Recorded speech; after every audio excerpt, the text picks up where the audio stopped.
On an August evening in 2010, 36-year-old Rusty Snyderman could barely contain his excitement as he talked to a small group of people in his kitchen in Dunwoody, Georgia, an upscale suburb of Atlanta. Rusty and his wife Andrea had some friends over, and people were spread out across the large suburban home, laughing, eating, and drinking. But in the kitchen, Rusty was talking to Hemi Newman, who was his wife's boss, along with a couple other friends, about a new business that Rusty was launching. Rusty was lanky with short brown hair, and he could barely see without his glasses on. And when he talked about something that he was passionate about, he used his whole body. And Rusty was very passionate about this new business idea, so he was very animated as he spoke. He told his captive audience that his idea was to start a company that provided celebrity voicemail services. So basically, somebody could pay a famous actor or singer or athlete to create the outgoing voicemail message on the person who was paying's phone, or a friend's phone as a gift or something like that. To make this more clear, if I were to pay for this, I would have a voicemail that would say, "Hey, you've reached the voicemail of John Allen, leave a message after the beep," but instead of it being my voice, it would be some celebrity saying as much. Now, remember, this was several years before celebrity video services like Cameo would come out, so the people listening to this idea had never heard of anything like this before, and they thought it was absolutely brilliant. Hemi, who was an executive at General Electric, which is a big appliance company, liked the idea, but did raise some questions about overhead costs and stuff like that, and the other people that were listening, Rusty's friends, they wanted to know how would he get these famous people on board with the concept. And Rusty, who people said was a born entrepreneur, had an answer for all their questions. And he really believed that if he did this right, the company would grow and it would even become something potentially that was so big and successful that he could pass it down to his kids. And so as Rusty was talking about his big plan, his wife Andrea stepped into the kitchen and overheard what they were talking about, and she quickly kind of chimed in that, maybe if this business is as successful as Rusty thinks, they wouldn't even need to worry about their kids' future job prospects. Their 5-year-old daughter and 2-year-old son would be just set because of this great business. And even though she was sort of joking about this, being so committed to this totally succeeding, there was some truth to that. She really believed this was going to be a success, same as Rusty. But Andrea's excitement was more about her husband having something to focus on rather than the actual company he was going to build. Andrea had known Rusty had a great mind for business since they started dating back in college at the University of Indiana. And not long after graduating, Andrea had moved with Rusty while he earned a master's degree from Harvard Business School. They had gotten married soon after that, moved to Georgia when Rusty got a job offer, and they started their family. And initially, things went great for Rusty on the work front. A few years earlier, in 2007, he'd gotten a job as the chief financial officer for a large chain of daycares, and he was making a ton of money. But over the last year, Rusty had begun clashing with the men who owned the company, and so they ultimately fired him. And that had changed everything back at their home. Andrea, who had always been kind of a math whiz, went ahead and got a job, and a really good one, a well-paying job at GE to support the family, and Rusty, who was now out of work, became a stay-at-home dad. Andrea knew Rusty did not resent her at all, even though her job often required her to travel a lot and leave him alone with the kids, but she also knew Rusty loved working. And so now that he had this new idea for this celebrity voicemail company, she just felt like he seemed so much happier and in such a better place, way better than he had been over the past couple of months. In the kitchen, Andrea grabbed a soda out of the fridge and asked her boss and Rusty's friends if they needed anything. They said they were fine, so Andrea said okay. She turned around and headed into the other room to speak to some of the other guests. Later that night, after all the guests had gone, Rusty and Andrea cleaned up the house, and as they did, they talked about what a great time they'd had. They also got excited discussing an upcoming cruise they were going on in a few months, just the two of them. Their kids would be with their grandparents, and so Rusty and Andrea would finally have time to reconnect, just the two of them. Even though things had been kind of tough the last few months, they both felt good about where their lives were heading. And to their surprise, they actually felt sort of lucky to live in this town of Dunwoody, Georgia. Rusty and Andrea had grown up in the Midwest of the United States, and they had really worried they wouldn't fit in when they moved here to the South. But over the years, Dunwoody had proven to be the perfect place for them. Their house sat at the end of a cul-de-sac in this beautiful secluded neighborhood that backed right up to sprawling woods filled with oak and pine trees. And they were close enough to Atlanta to also enjoy all the city had to offer as well. But most importantly, to Rusty and Andrea, Dunwoody had a tight, supportive Jewish community, which was not the case for a lot of suburbs in the area. Rusty and Andrea credited the Jewish community for helping them adjust to life in the South, and for weathering challenges like when Rusty had lost his job. So Dunwoody felt like home, a great town to raise their kids in, and the right place for Rusty to launch this next phase of his career. But a little later that night, as Rusty worked on his business proposal at the kitchen table, something so strange, almost completely unbelievable, was happening in Dunwoody. It was something that nobody who lived in the small suburb would have ever imagined. A few minutes from Rusty and Andrea Snyderman's house, a driver sat in their parked car on the side of a neighborhood street. The car felt ice cold, but sweat dripped down the driver's face. They could feel their chest getting tight, and they heard this loud rumbling sound coming from their passenger seat. The driver shook their head. "Please don't let this happen to me again," but there was nothing the driver could do. The car rattled, a light flashed outside, and then the demon appeared in the passenger seat.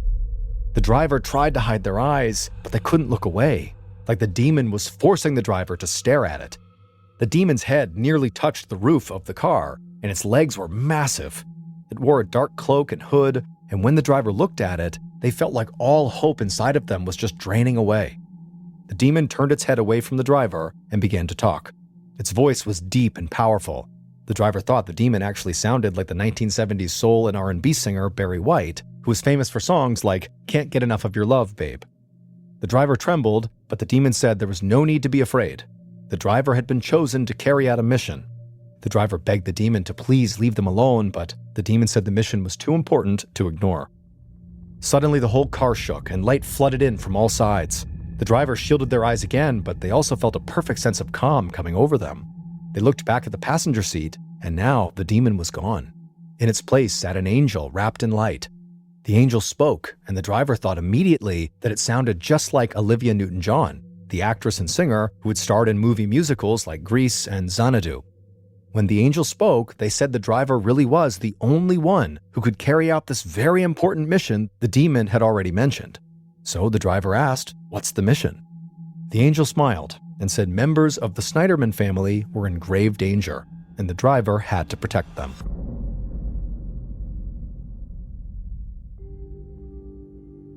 On the morning of November 10th, so about 3 months after the angel and demon appeared in that driver's car, Andrea rushed into her kitchen holding her 5-year-old daughter's hand. Rusty was in the kitchen helping their son finish his breakfast. Andrea and her daughter both gave Rusty a kiss and told him they'd see him later, and then they headed out to the garage. Whenever Andrea was not traveling, she always made a point to drive her daughter to kindergarten on her way to work. It was just another way for her to bond with her child. After they were gone, Rusty's son finished eating, and Rusty cleaned up the kitchen and then got his son dressed for preschool. At about 8:30 a.m., Rusty carried his son out to the silver Infiniti car parked in the garage, opened up the garage door, and then buckled the boy into his car seat in the back. But before Rusty closed the car door, he hesitated. A strange smell was coming from outside. Rusty couldn't tell if it was gasoline or something else, so he walked out of the garage and scanned the yard, and he saw something move out of the corner of his eye. Rusty turned to the side of the house, and he saw someone laying in the grass. He didn't know if this person was sleeping or hurt or what was going on, so he just shouted, "Hey, are you okay?" The person jumped up and just stared at Rusty. It was a man with a thick black mustache, and he wore a wool hat and earmuffs. Rusty immediately felt like something is wrong with this person, so he turned, ran back into his garage, hopped in the car, locked the doors, and then he pulled out into the street with his little son in back. And then, as Rusty began to drive away, he looked and saw this man with the earmuffs running down a long path that led to the woods behind the cul-de-sac. Rusty had no idea what any of this meant, so he just grabbed his phone and called 911. When the emergency operator picked up, Rusty told them what he had just seen and gave as good of a description as he could of the man with the earmuffs. Rusty also said he thought he smelled something like gasoline outside of his house right before he saw this guy. The operator told Rusty they would send a police unit over right away to look around, and Rusty said, okay, great, but he still had to drive his son to school, but right after that, he would come back home and be ready to talk to police. A few minutes later, Rusty arrived at the preschool and walked his son inside, and then afterward, he headed right back home. And when he got there, police officers, firefighters, and a workman from the gas company were all arriving as well. Rusty told his story to the police again, and they said other officers were already out looking for this man he described. Then, the gas company employee said Rusty's house did have a gas leak, but nothing had been tampered with. Whoever had been at the house in the front yard didn't appear to have caused the leak. It was just an odd coincidence. And the guy said he had fixed the leak already, and the gas company employees said, the leak was a very easy fix. Later that day, after all the emergency personnel and the gas company employee were all gone, Rusty still didn't have any real answers about who the heck that guy was. Officers said that, the guy with the earmuffs could have been a homeless person sleeping near his house, but that made no sense to Rusty. Things like that just didn't happen in this neighborhood. But police had said that until they found this guy with the earmuffs and the mustache, there really wasn't much they could do. So that night, when Andrea came home and Rusty filled her in about this guy, they talked about it and just said, all we can do is be super vigilant whenever they left the house. And they said they would do their best not to worry too much. They didn't want the kids to get a sense that their parents were scared of something. But Rusty admitted he was glad that he and Andrea were leaving town for their cruise soon, and that the kids would not be at the house either. They'd be with their grandparents. And Rusty hoped that, by the time they all came back home after the cruise, things would be back to normal in the neighborhood. Meaning, the guy with the earmuffs and the mustache has been found, and hopefully will not be back anytime soon. 8 days later, at 9 a.m. on November 18th, Rusty pulled up to his son's preschool.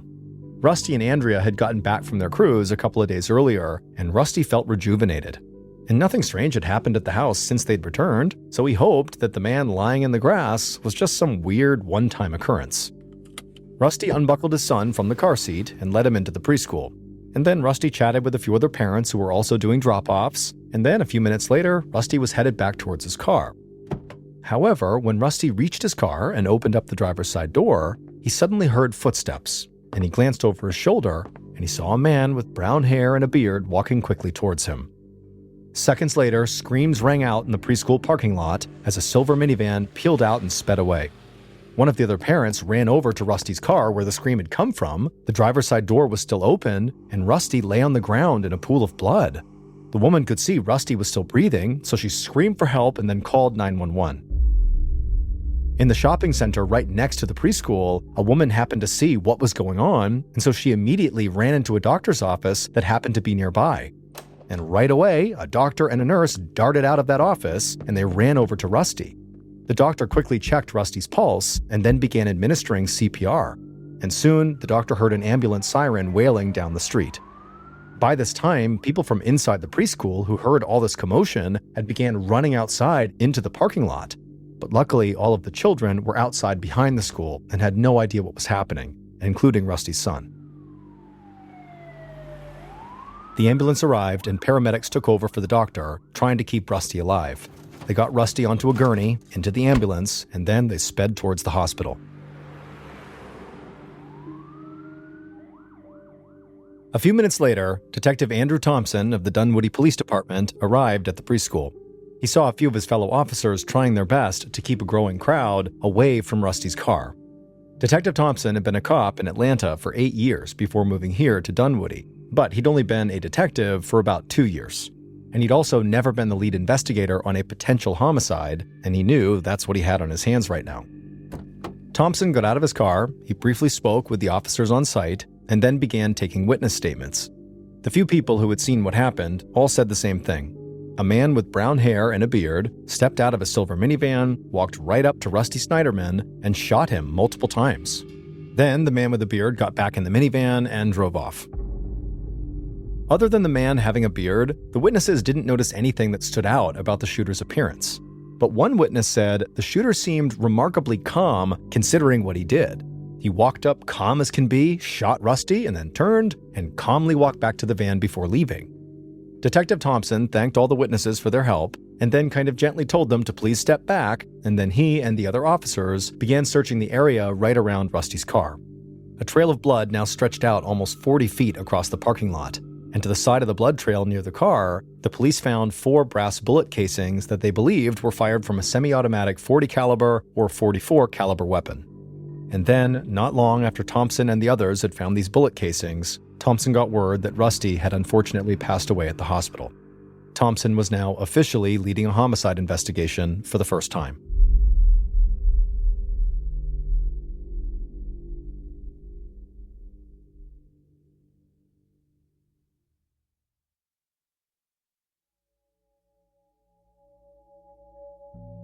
While Detective Thompson searched the preschool parking lot for more evidence, Rusty's wife, Andrea, sat at her desk in GE's Atlanta offices. A minute later, her phone rang, and she noticed the call was coming in from her son's preschool. And so Andrea immediately answered, and the preschool administrator on the other line sounded very upset. She said Andrea's son was just fine, but Andrea needed to come to the school immediately. So without thinking, Andrea grabbed her things and ran outside to her car, and as she was running towards it, she pulled out her phone and called her boss Hemi to let him know she was dealing with some kind of an emergency, and then she got in her car and sped back towards the suburbs. As soon as Andrea pulled into the preschool parking lot, she saw all these police officers who turned and looked at her, and immediately they walked right up to her, and so she rolled her window down, and they said, "You have to go to the hospital right now." Andrea demanded to know what was going on. Was her son really okay? And the police assured her her son was absolutely safe, but she still needed to go to the hospital right now. And when Andrea arrived at the hospital a few minutes later, there she would learn her husband had been gunned down in the preschool parking lot and had died shortly after.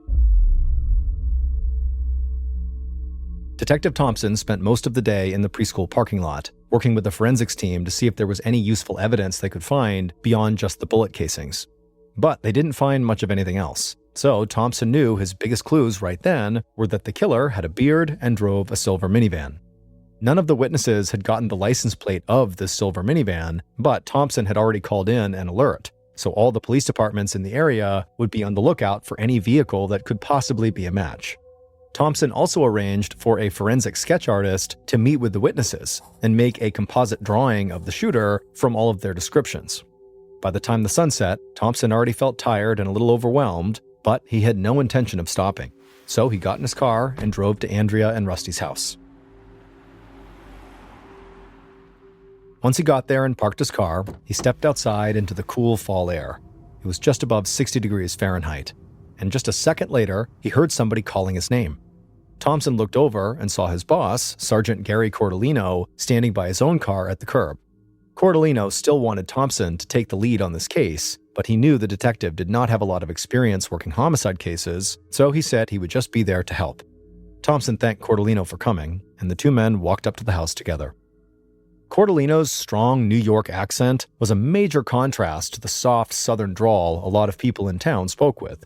But just like Rusty and Andrea, Cordellino had come to consider this small town in Georgia home, even if he was originally an outsider from up north. Andrea opened up the front door, and it was clear she'd been crying. The detectives introduced themselves and asked if they could please come inside. But Andrea got a stern look on her face. She said her parents and her in-laws were there, and this was a house of mourning. She thought it was very disrespectful that the police would want to intrude so soon after her husband had died. But Detective Thompson was just not going to have this. He said they were investigating a murder, and they needed to ask her and the family some questions right now. But Andrea just repeated herself. The family was in mourning, and they had no intention of speaking to police right now. At this point, Thompson got an angry look on his face, and he was about to push Andrea further, but Sergeant Cordellino jumped in.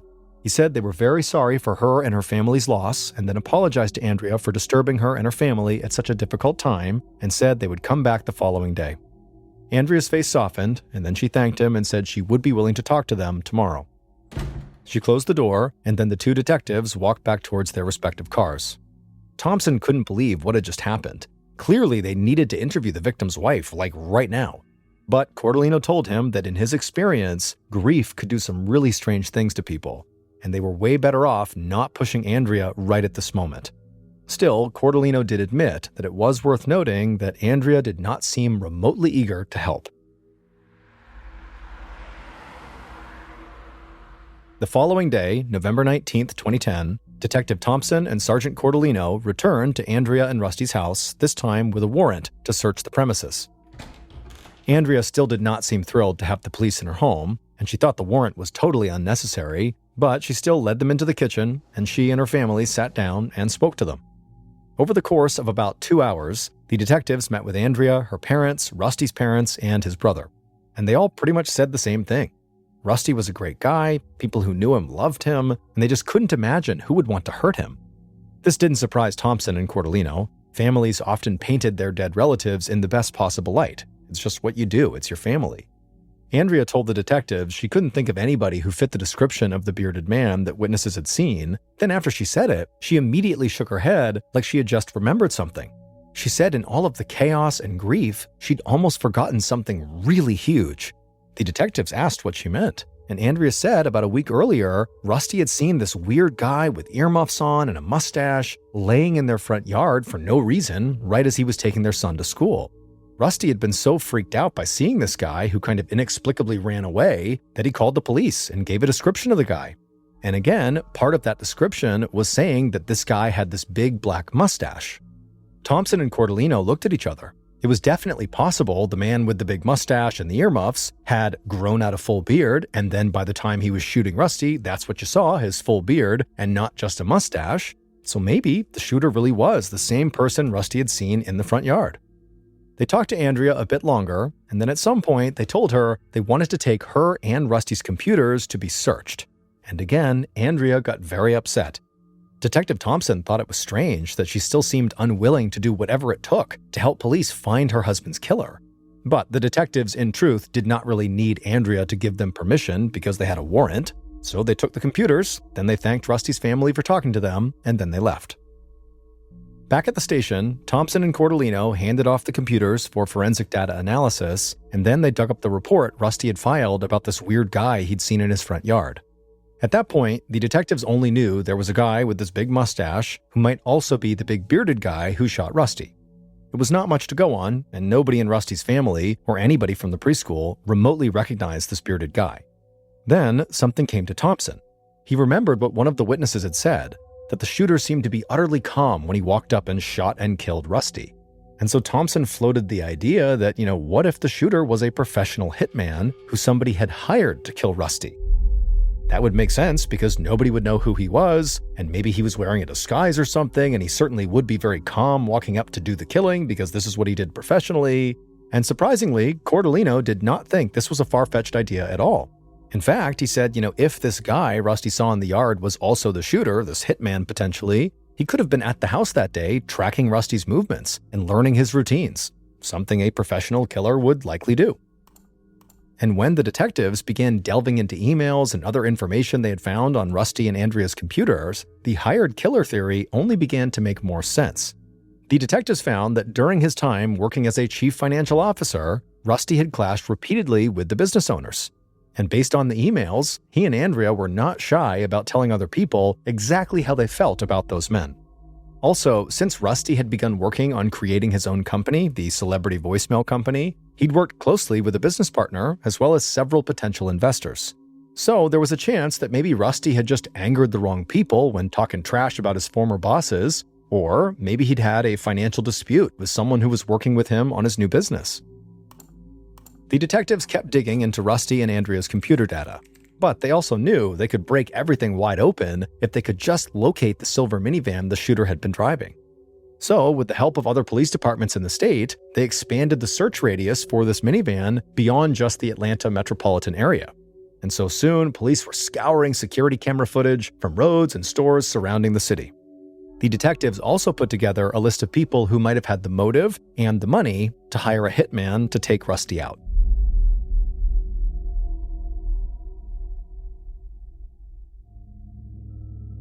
On November 21st, 2010, so 3 days after Rusty's murder, sheets hung over the mirrors in Rusty and Andrea's house, and friends and family sat together on low stools in the front room. Rusty's funeral had taken place earlier that day, and now the people who had been closest to him were sitting Shiva. Shiva is a Jewish tradition in which family and friends gather together to mourn a dead loved one. They'll say prayers and often receive condolence calls from others. At the house, Andrea thanked her boss, Hemi, and her GE coworkers for coming. They had all been so worried about her when she got that call saying something was wrong at her son's preschool, but none of them could have imagined that that call would eventually lead to this. A little while later, Andrea's boss, Hemi, began to lead the whole group in a prayer. Over 100 members of Hemi's extended family had actually died in the Holocaust, and so that had always inspired him to remain an active member of the Jewish community and to provide any help he could to those close to him, like Andrea. But while Andrea was sitting Shiva and listening to Hemi give this prayer, Detective Thompson and Cordellino just could not shake the feeling that Andrea had to be somehow involved in her husband's death. The police were still desperately trying to find the shooter's silver minivan, but their potential hired hitman theory had also led them to delve into Rusty's finances. and they had discovered that Andrea stood to get a $2 million payout from Rusty's life insurance policy. So along with being the murder victim's spouse, which by default made them a huge potential suspect, Andrea also had a clear financial motive to want her husband dead. And on top of that, she really had not seemed like she wanted to cooperate with police. And so the detectives decided they had to speak to Andrea again, but this time they wanted to isolate her from the rest of her family. On November 24th, almost a week after the murder, Thompson and Cordellino sat down with Andrea in an interview room at the police station. Andrea tucked her brown hair behind her ear, adjusted her glasses, and stared across a small white table at the two detectives. Thompson and Cordellino could tell Andrea was all business, and that she still clearly resented having to speak with the police. But they still started by thanking her for coming in, and then they asked her how her relationship had been with her husband prior to his murder. Andrea admitted things had gotten a bit strained between them when Rusty lost his job, but she said they'd worked through that. And other than typical husband and wife arguments, they actually got along really well. Andrea seemed totally matter-of-fact when she answered these questions. On the one hand, the detectives thought that made her seem almost unfeeling about her husband's death, like she didn't care. But Cordellino realized that this was a woman dealing with an impossible situation. Also, she was used to being in high-powered business meetings, so maybe this was just the way she conducted herself. Then, at some point, Cordellino asked Andrea if it was possible that Rusty could have been having an affair. Was there a jealous lover out there who might have had it out for him? But Andrea didn't flinch. She sort of half smiled and said the idea that Rusty was cheating on her was absurd. He was one of the most loving, supportive people she had ever met. He would never, ever do something like that to their family. So the detectives moved from Andrea and Rusty's personal relationship to their financial situation. But nothing Andrea said indicated that she would have killed Rusty for his life insurance policy. Rusty had put a lot of money away during his time working, and she got paid well at GE, so really, money was not an issue for them. So eventually, the detectives wrapped up the interview and thanked Andrea for her time. But after she left, Thompson and Cordellino felt like they didn't know much more than they did before she showed up. And for the life of them, they could not decide if that was because Andrea really just didn't know anyone who would want to hurt her husband, or if she was hiding something. In the weeks following that interview, no new leads came in, and Thompson and Cordellino began to get frustrated. They still didn't know if the man with the earmuffs and the mustache that Rusty had seen at the house was also the bearded shooter, or if those were two totally different people. And the detectives didn't know if this full bearded shooter had been hired by somebody else, or if it was someone who knew Rusty, that they had somehow overlooked that maybe had a specific reason to attack Rusty. But then, in mid-December, so about a month after Rusty's murder, Detective Thompson was sitting at his desk when one of his team members rushed over to him, and this young cop had a huge smile on his face. Thompson asked him what was going on, and the young cop said he'd been re-watching surveillance footage of the silver minivan as it drove down a street near the preschool. There still was not a clear shot of the license plate, but the young cop had spotted a small white sticker on the van's windshield that nobody had caught before. And he was sure that that was the type of sticker that rental car companies used to track their vehicles. Immediately, Detective Thompson stood up, full of energy. The young cop said, the sticker didn't point to a specific rental car company, but Thompson just put his hand up and said, "Nope, that doesn't matter. This is a huge discovery." Armed with this new information about this sticker, police reached out to and visited rental car companies all across the area. And after about a week or so of searching, they finally found a silver Kia Sedona minivan at a rental car lot 25 miles north of Dunwoody. And that van could absolutely match the shooter's vehicle. And when they checked that minivan's recent rental history, Thompson and Cordellino immediately recognized the name that came up. And they were sure right then and there they had found Rusty's killer.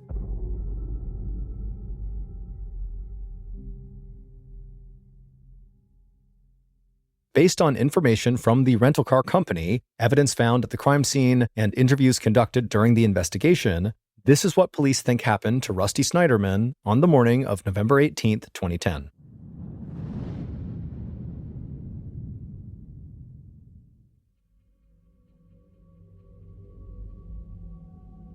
On that day, at about 5:45 a.m., the killer heard the voice of the angel ringing in his head.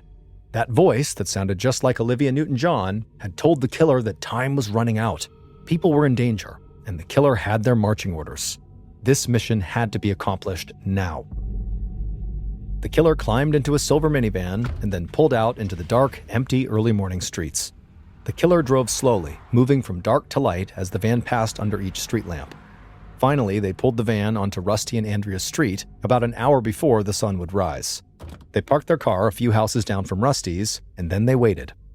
But soon, the killer noticed lights turning on in some of the houses as people got ready for work and school and their morning routine. So the killer drove the van out of the neighborhood and found a spot on the street not too far from Rusty's son's preschool. The killer sat in the van, occasionally hearing the sound of the angel's voice encouraging them. And then at some point, the killer leaned over, opened up the glove box, and pulled out a semi-automatic pistol. They checked to make sure the gun was loaded, and when they saw it was, the killer laid down on the passenger seat. As the sun rose, the killer continued to just lay there, breathing very slowly in and out, very rhythmically, to ensure they remained calm. Then finally, around 9 a.m., the killer sat up and saw Rusty's Infiniti driving down the street towards them. The killer let Rusty drive by, and then quickly pulled out of their parking space, and then slowly tailed Rusty all the way to the preschool parking lot, and once they got there, the killer parked a few spaces away from Rusty's car. The killer watched as Rusty led his son into the preschool and began chatting with some parents inside of the doorway. As Rusty did this, the killer grabbed the gun off the passenger seat and held it in their lap. Then, a few minutes later, the killer saw Rusty walking back towards his car. At this point, the killer opened up the minivan door and, calm as can be, walked across the parking lot. Rusty had managed to open up his car door, but by that point, the killer was practically on top of him. The killer got within 3 feet of Rusty, raised their gun, and fired. The bullet struck Rusty on the left side of the jaw, traveling through his right shoulder and then lodged in his back. Rusty immediately collapsed to the ground, blood pouring out of his face and seeping through his shirt. The killer turned to walk back to the minivan, but then quickly wheeled back around and fired 3 more shots into Rusty's abdomen as he lay dying on the asphalt. After that, the killer turned and walked back to the minivan, got in, threw it in reverse, peeled out of the parking space, and then sped out of the lot.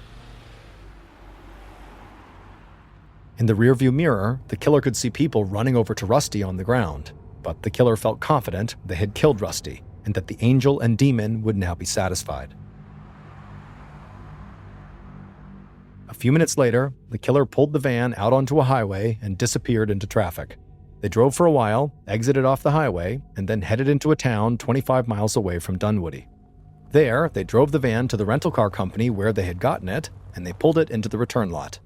They checked the rearview mirror and looked out the windows. Nobody was nearby, so the killer reached up and yanked the brown wig off their head and also peeled the big fake beard off their face.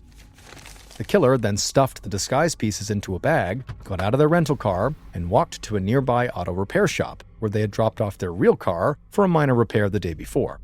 The killer quickly paid for the work on their car and then drove off, headed towards General Electric's Atlanta offices.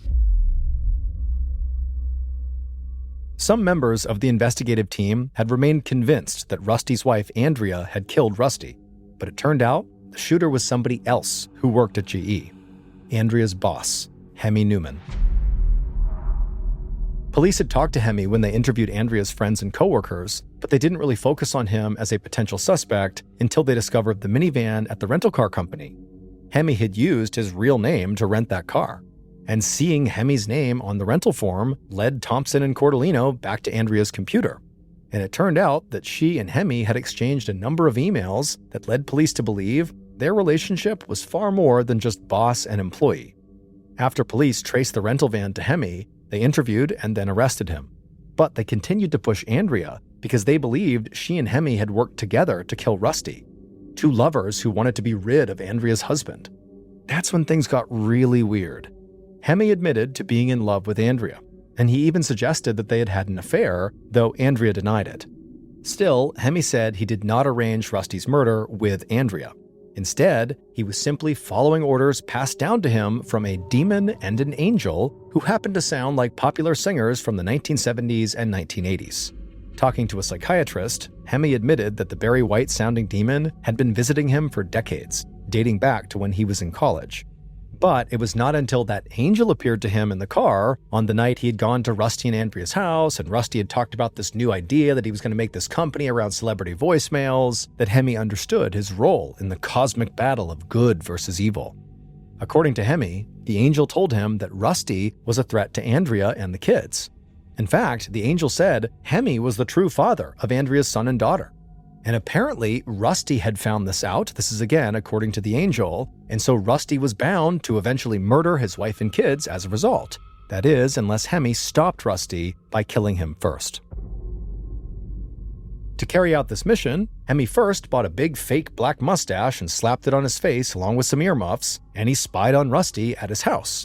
But of course, Rusty caught him laying on the front yard, but Rusty had no idea it was actually Hemi because the disguise worked. And then after that, when Hemi learned Rusty's routine, he bought a different disguise, the wig and the big fake beard, for the day of the murder.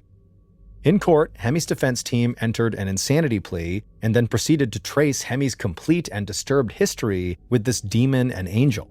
But the prosecution never bought any of this. They remained convinced that Hemi had concocted this whole story to avoid life in prison.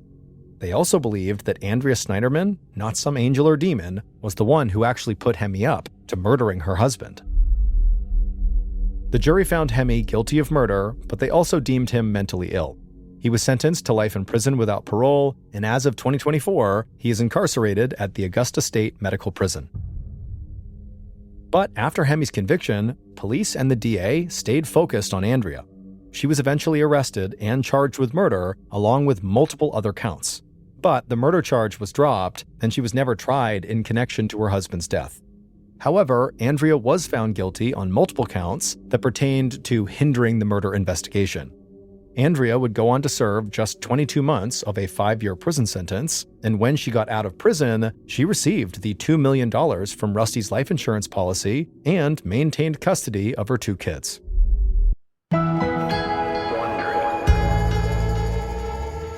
On July 18, 2019, 28-year-old Andrew Harper scrawled a little note inside of a card, and then he folded the card up, he slipped it into its envelope, and he handed that envelope off to a nearby friend. And this friend, after getting this envelope and Andrew's directions for what to do with it, he left Andrew's room and began walking down the hall all the way towards the other side of the Ardington house. The Ardington house, where they were staying, is this beautiful mansion built in the 1700s that sits on about 30 acres of gardens and parklands, and it's located about an hour west of London in the English countryside. Once Andrew's friend, with this letter in hand, had walked all the way across the mansion and had found the room he was looking for, he gently knocked on the door, and then after being led inside, he made his way right over to 28-year-old Lissy Beckett, and he handed her the envelope. Lissy and Andrew had grown up in the same town of Wallingford, which is a small rural town about 10 miles away from where they were, the Ardington house. And from the time Lissy and Andrew had met each other when they were 15 years old, they had become totally inseparable. It was truly love at first sight. And now, 13 years later, they were finally getting married. And so Lissy, after getting this envelope, she saw the writing on the outside of it and knew it was from her fiancé. And so she smiled, she opens up this letter, and she reads what's inside. And it just said, "Life is slippery. Here, take my hand." While on the surface, this little note seemed like nothing more than a romantic gesture from Andrew, in reality, those 7 words contained in that card were a great representation of who Andrew really was. He was a protector. Ever since Lissy could remember, Andrew had always been so concerned with her safety. And for that matter, anybody around Andrew was just worried about and wanted to make sure everybody was taken care of.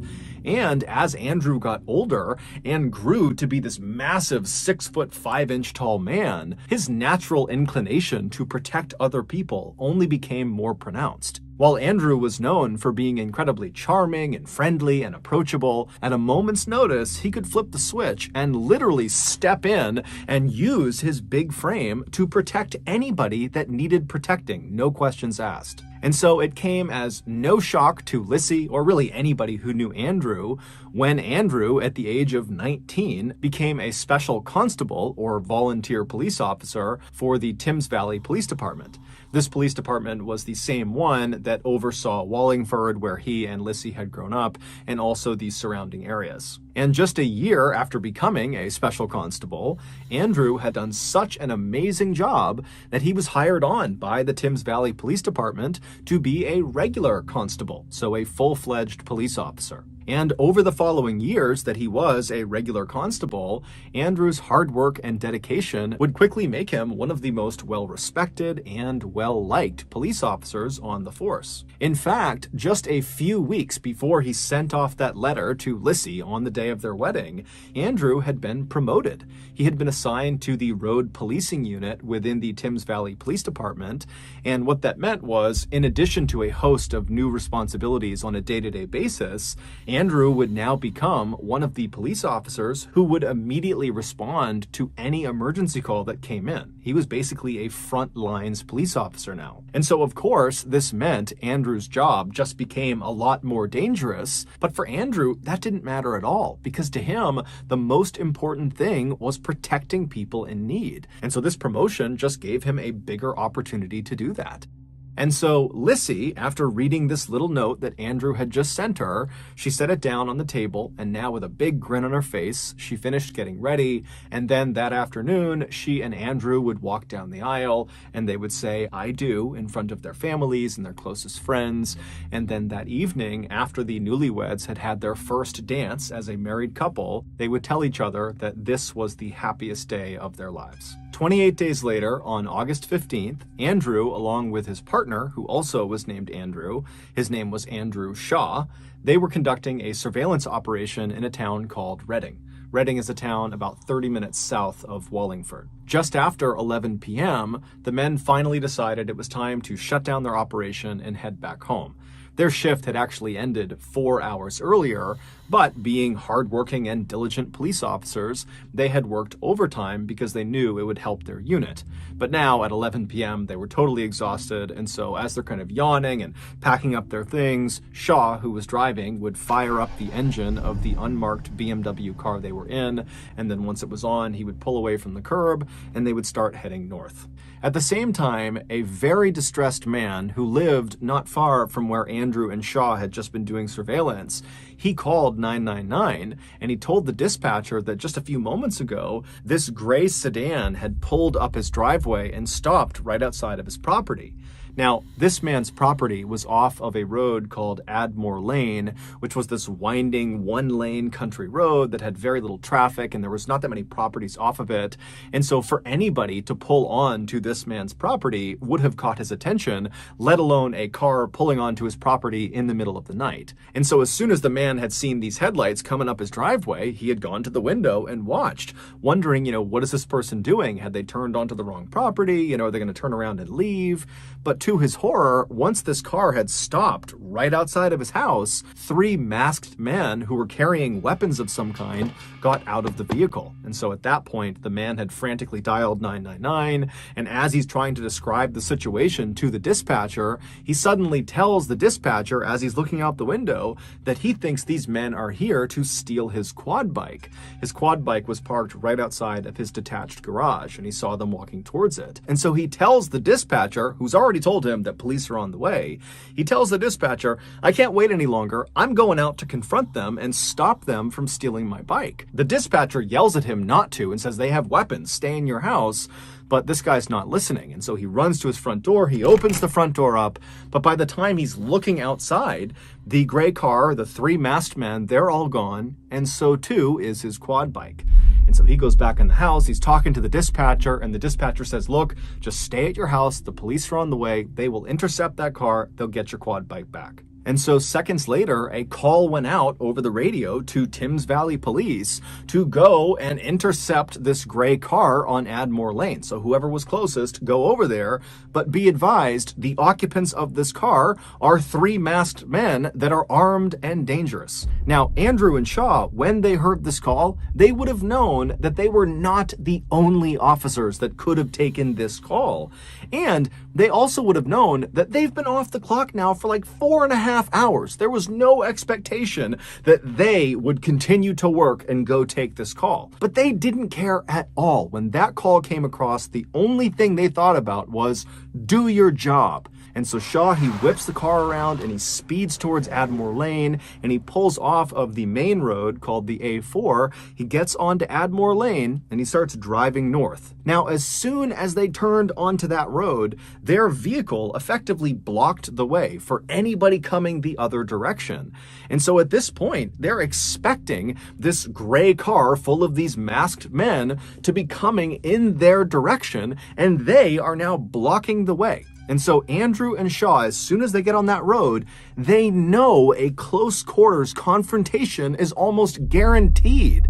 But when you listen to the dash cam footage from the front of their vehicle that picked up the voices of Andrew and Shaw as they turn onto this road, there is no nerves, there's no fear, there's no hesitation. They are calm as can be. This is what they have trained for. They were ready. And so Shaw, he's making his way up this winding road. It's totally pitch black. The trees are practically on top of the road. It's like a tunnel of trees. And so they're driving along this road, and then all of a sudden, up in the distance, you can see on the dash cam footage, you see headlights bombing toward them. They're way off in the distance, and then all of a sudden, that car, these headlights, they come flooring out right in front of them, and both cars come to a screeching stop. You can hear the screeching of the brakes on the dash cam footage. And so this car in front of them comes to a full stop, and Shaw, he stops, but then he moves up just a little bit closer before fully stopping the car. And so now the two cars are only maybe 10 or 15 feet apart. At this point, it's important to understand that the vehicle that Shaw and Andrew were in was an unmarked car,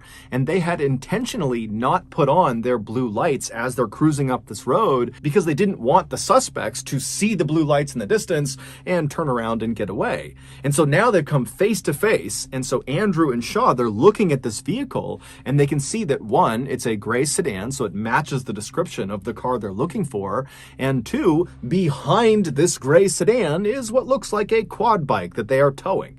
And so they know this is the car they were looking for. It's on Admore Lane. This is going to be it.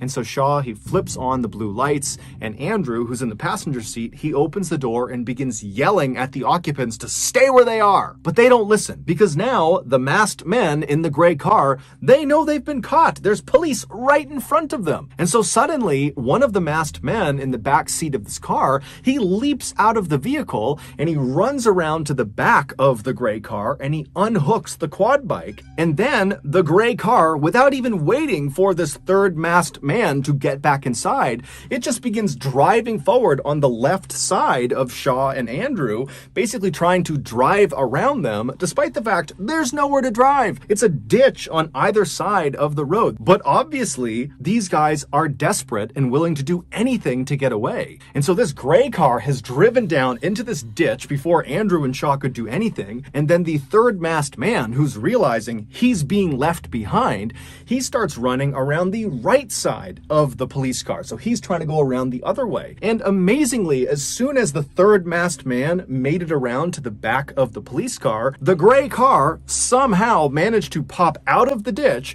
and got back onto the road, and it starts driving away from Shaw and Andrew. And as they're driving away, the third masked man is just on the road running after them. And so Andrew, seeing an opportunity to potentially grab this third masked man that was out on foot, he jumps out of the police car, he turns and starts running down the road after the suspects. And so Shaw, he doesn't have enough space on this road to turn around and drive after them. And so all he could do was put the car into reverse and then look over his shoulder and start driving in reverse after them. And so as Shaw is driving backwards down this road, he can see out of his rear window Andrew, who is chasing the third masked man, who is chasing the gray car. And so we can see all this happening out his back window. And then something totally strange that just defied logic happened. The third masked man suddenly leaps as if he's trying to jump into the moving car. And at the same time, Andrew, who's closed the distance on him, kind of lunges for the third masked man. And then just as suddenly as these two maneuvers have happened, both men just vanish, and then the gray car just drives away and disappears. And so Shaw, he's watching this happening, and he has no idea what he's just witnessed. witnessed. He's thinking, where did Andrew go? Where'd the third masked man go? What's happened? But he still can only drive in reverse, and so he's just driving, and then finally he reaches a point in the road that's just wide enough that he's able to turn the car around, and as he's doing that, you hear over dispatch that someone is asking Shaw, what's going on? Where are you? And all Shaw is able to say is, my partner, Andrew, has gotten out of the vehicle and I lost him. I don't know where he is. And so after Shaw has turned the vehicle around, he begins driving, now facing the proper direction. And as he's driving down this creepy dark road, you don't see anything. It's eerily quiet. Andrew's nowhere to be found. The car is nowhere to be found. The third masked man, there's no one. And so Shaw is just driving down the road, hoping that as he makes one turn or the next, he's gonna see his partner just kind of running on the road somewhere, but he doesn't. But as he's driving along, what Shaw didn't realize was that there were things in the road that belonged to Andrew. They were kind of small, so he didn't see them, but the footage would later reveal that it was almost like there was this trail of Andrew's things kind of littered all over the road. There was his wallet, then there was his badge, then there was his license and other ID cards, and then there was his glove, and then there was this piece of plastic that looked like it belonged on Andrew's vest. And then a little farther down the road, because Shaw is still driving and scanning for his partner and scanning for anything, and there's just nothing. As he's driving along, he would, in real time, notice something of Andrew's, and it was Andrew's stab vest that he wore over his chest. And so he stops the vehicle and he gets out, and again, he's on this totally pitch black road where it's weirdly quiet, and he's walking up and he grabs the vest, he comes back into his vehicle and he puts it down inside of his car, and at this point, over the radio, people are asking Shaw, what's going on? Where are you? And you hear in Shaw's voice a bit of panic as he's like, I've found Andrew's stab vest. It was on the side of the road. And he can't make sense of that. He has no idea why it's there. And dispatch, they don't know what to make of that. And so Shaw just continued driving down this road, thinking to himself, what's happening here? Meanwhile, less than a mile away at the end of Admore Lane, where it joined up with A4, which is where Andrew and Shaw had originally come in, two other Thames Valley police cars had arrived at that intersection. They had gone there specifically to try to intercept this gray car as they fled. And so they're sitting at this intersection and they're looking up Admore Lane and they see headlights bombing towards them. It's the gray car, and the gray car comes speeding out onto A4. It makes a hard turn and it speeds away from these two police cars. And so one of these two police cars that were waiting out on the A4, one of them takes off following the gray car. But the other police car, they stay right there because unbelievably, they had just spotted Andrew.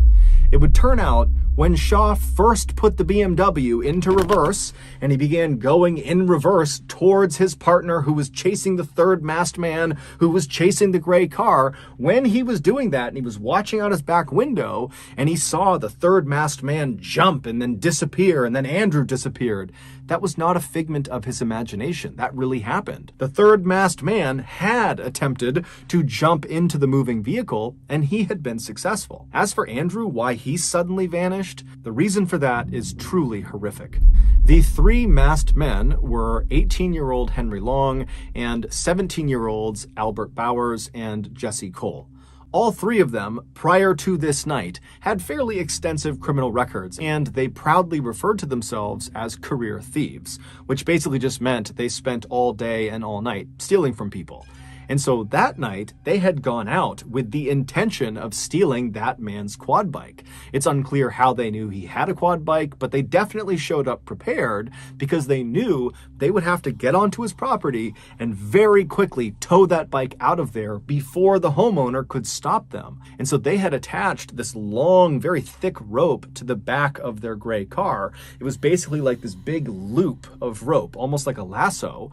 And so when they pulled up onto that man's property, they backed up to the quad bike and they looped that stretch of rope over the handlebars of this quad bike. And then all three of them piled back into the gray car and they sped off with the quad bike in tow. But when they were on Admore Lane and came face to face with Andrew and Shaw and realized those are police officers and were caught, the third masked man, aka Jesse Cole, he hopped out of the gray car, he ran around to the back, and he unhooked the loop of rope from this quad bike, ditching the quad bike by the side of the road so that it would be easier for the gray car to make their getaway. And so once it was free, the gray car kind of took off without Jesse. And so Jesse ran around the cop car, but Jesse would get back up to the side of the gray car and he would leap into the window. And as soon as he was inside, and Henry, who was driving, he knew he was inside, so they're all good, Henry hit the gas.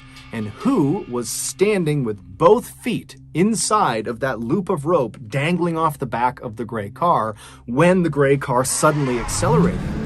Andrew Harper.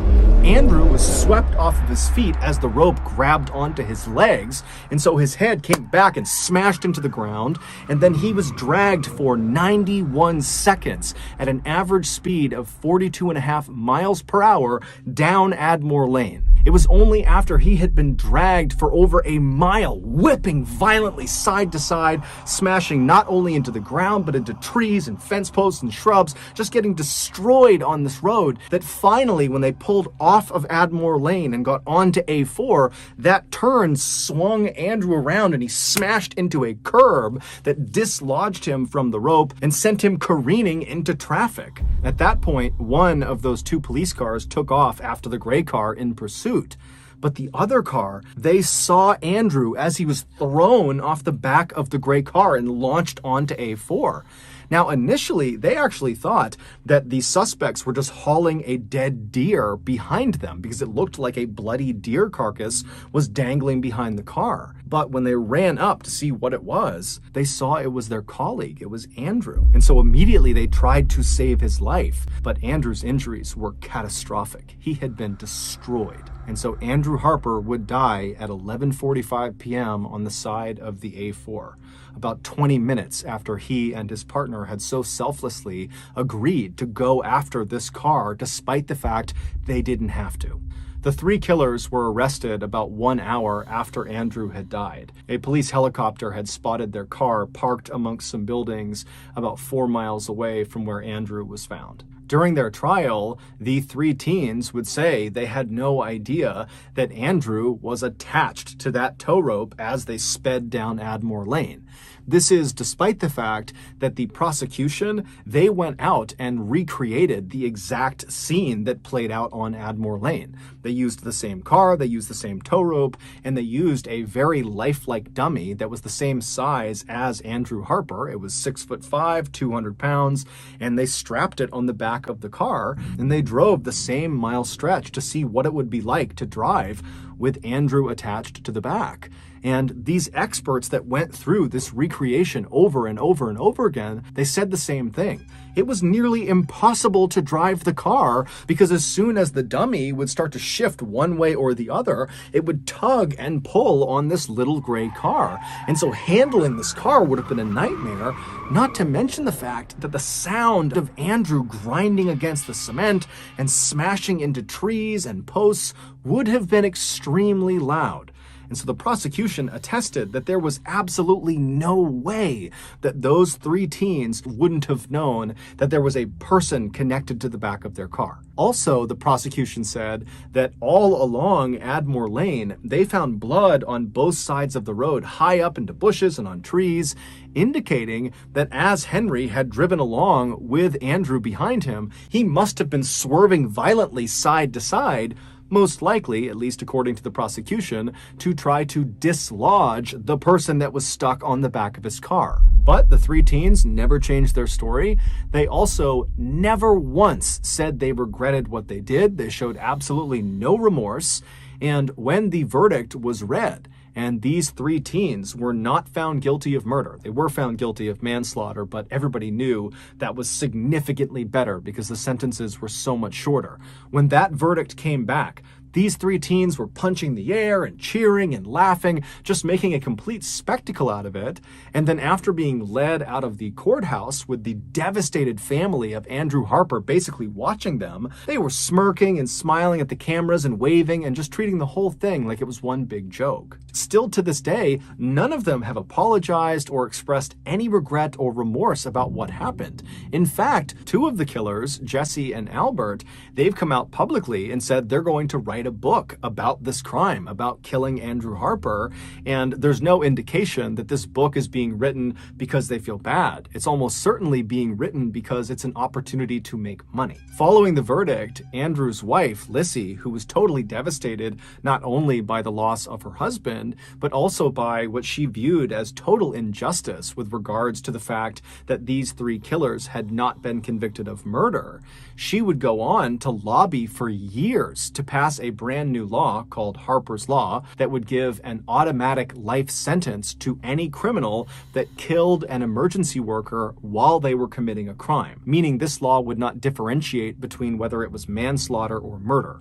If you killed an emergency worker while committing a crime, you're going to jail for life. And this year, Harper's Law was passed. However, it will have no effect on the sentences of Andrew Harper's killers. Henry would be sentenced to 16 years in prison, and the other two, Albert and Jesse, would be sentenced to 13 years in prison each. All three of them will be eligible for parole by the time they are 28 years old, which is the same age that Andrew was when they killed him.